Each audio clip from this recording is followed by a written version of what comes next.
Sir, why did it take you 5 years to make a follow-up to this video? Because I'm an idiot. Happy? 5 years ago, I put out a video entitled Catarina Claes is the ultimate bicon, where I talked about the main protagonist of the anime My Next Life as a Villainess All Routes Lead to Doom, and why I thought she was, well, a bicon. A lot has happened in the 5 years since I put out that video. To start, I finally managed to make myself not look like a greased up old mannequin with a dusty mop on his head. Look, it was lockdown, okay? Everybody looked terrible back then. If I've gotten this right, this video should be uploaded on the 23rd of September, which is also Bi Visibility Day. And to mark this special occasion, I thought it'd be best to revisit this topic and to find out what I said back then still rings true. Good everyone, I'm IrishAnimeFan, and in this video, I'm going to be telling you why Catarina Claes from My Next Life as a Villainess is still a bicon. 5 years, I think, is enough time to determine how relevant a certain series actually is, and it may not look like it at first, but My Next Life as a Villainess was actually a surprisingly influential anime. You see, it came out in the midst of the isekai boom, where a lot of anime that revolved around the main character being transported or reincarnated into another world were being made, and the influx of these anime being released has only exacerbated since then. The problem with so many isekai being pumped out each season is that, frankly, a lot of them are kind of indistinguishable from one another, so it becomes difficult then to differentiate between them all. So when My Next Life as a Villainess first aired, with its plucky female protagonist and her mixed harem being front and center, it immediately stood out from every other isekai airing that season, and the fact that it came out during a time when not much else was being released, that meant that more eyes were on it than it probably would have otherwise. All of that factored into its popularity, of course, but the reason why I refer to it as an influential anime is because it single-handedly ushered in, and is arguably the poster child for, a whole new subcategory of isekai, the villainess otome isekai. These anime often focused on female characters being sent to or reincarnated into another world, usually modeled after the settings found in otome games, but rather than being the heroine, they instead fill the role as the in-game villainess, in which they can either embrace the chaos of their newfound persona, or choose to change the narrative around them entirely. This take on the genre offers a refreshing counterpoint to some of the more generic outings isekai has to offer. But while Season 1 was very reliant on the tropes and cliches found in other harem-tinged isekai, I still found it a very fun and enjoyable series because of the number of possibilities the mixed harem angle took the series in, which even after all this time, is still unique to it, and I haven't seen any other anime even attempt to replicate what it does. Season 1 revolved around Katarina going through leaps and bounds, with her bending the plot of the game in any way she could to avoid every possible route towards doom. But even though she was successful in her quest, the ending still left things open for a continuation. So the question we're left with now is, how do you follow on from that? Well, fortunately for us, we didn't have to wait very long, as Season 2 aired the following year.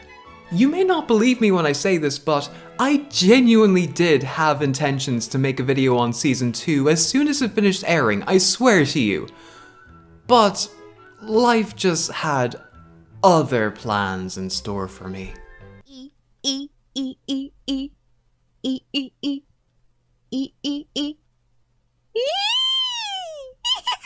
But we're here now anyway, so let's finally get around to Season 2 and what I thought about it.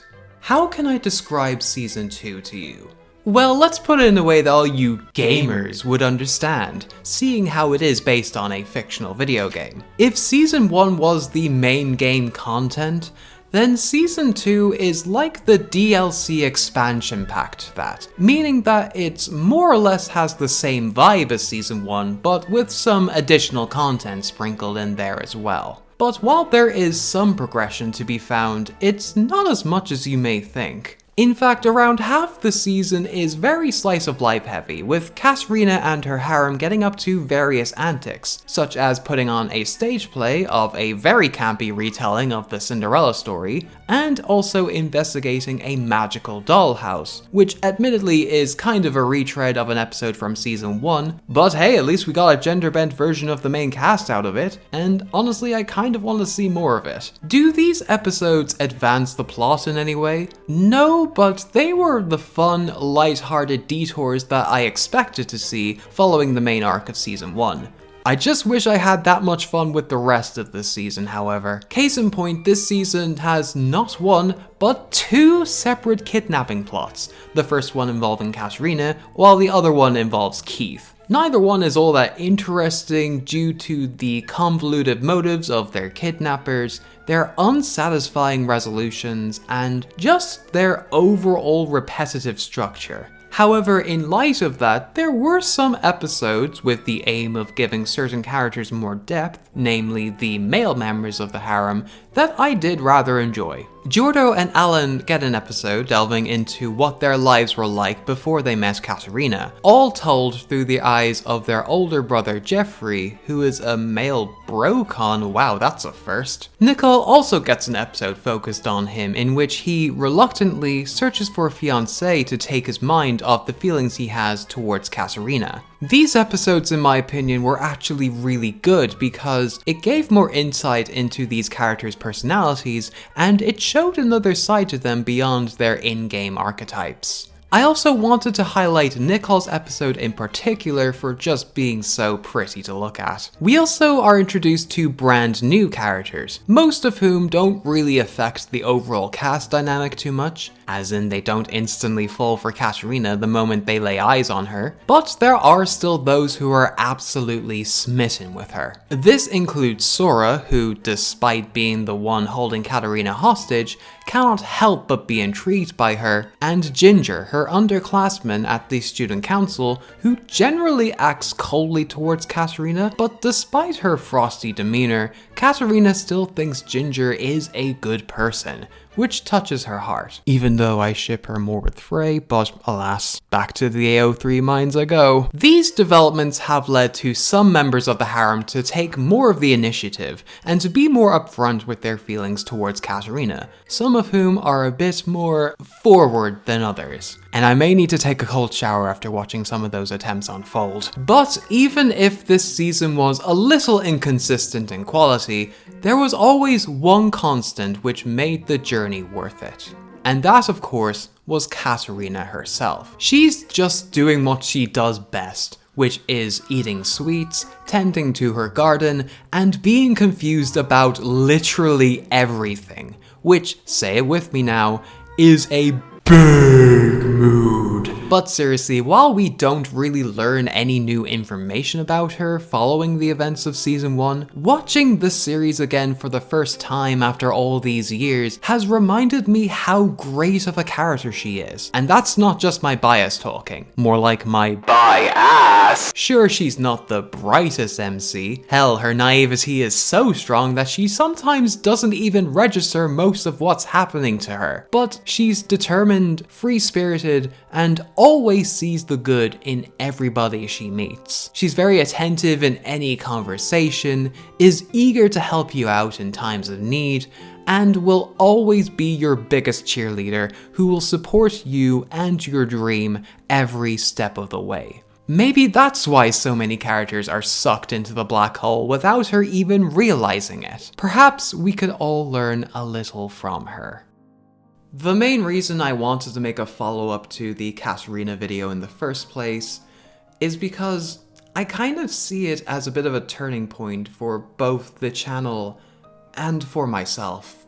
Before that video was even a thought in my mind, I felt sort of lost with the type of content I was making back then, and if I look back on those couple of years, I wasn't really liking the direction I was taking the channel in.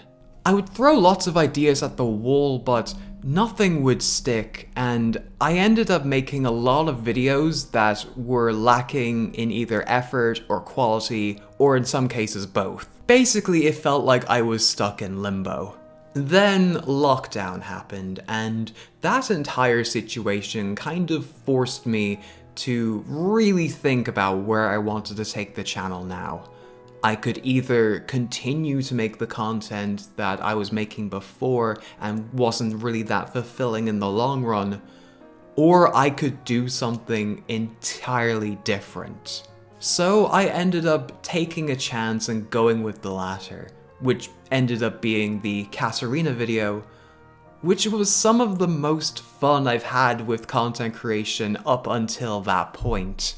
I had poured so much of myself into that video, which actually made me quite scared to put it out at first because I honestly didn't know how it was going to be received at that point, but I think judging by the reaction, it ended up being worth it. The reason why that video is the first thing you see when you click on my channel is because A, it seemed like I had finally found my own style and identity within this space, and B, it represents a new era for the channel, where it consists of videos that I really want to make going forward.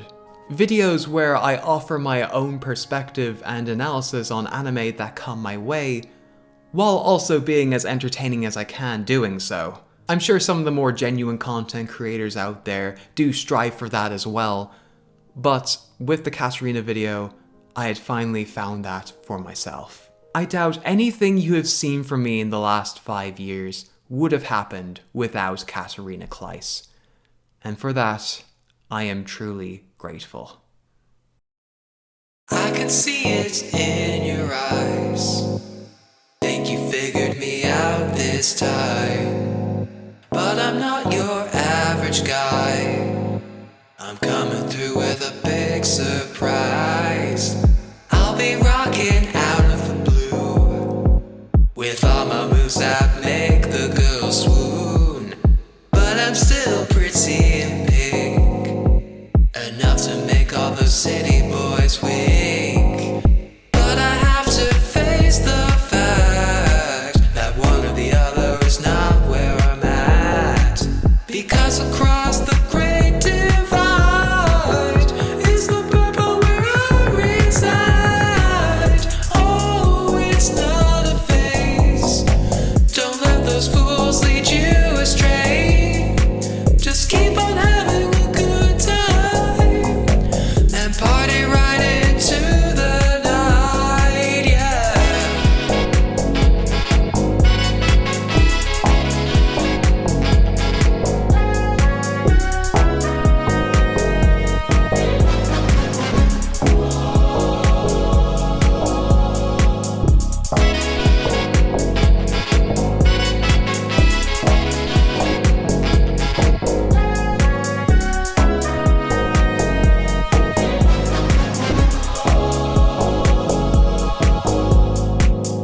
Oh, it's not a phase.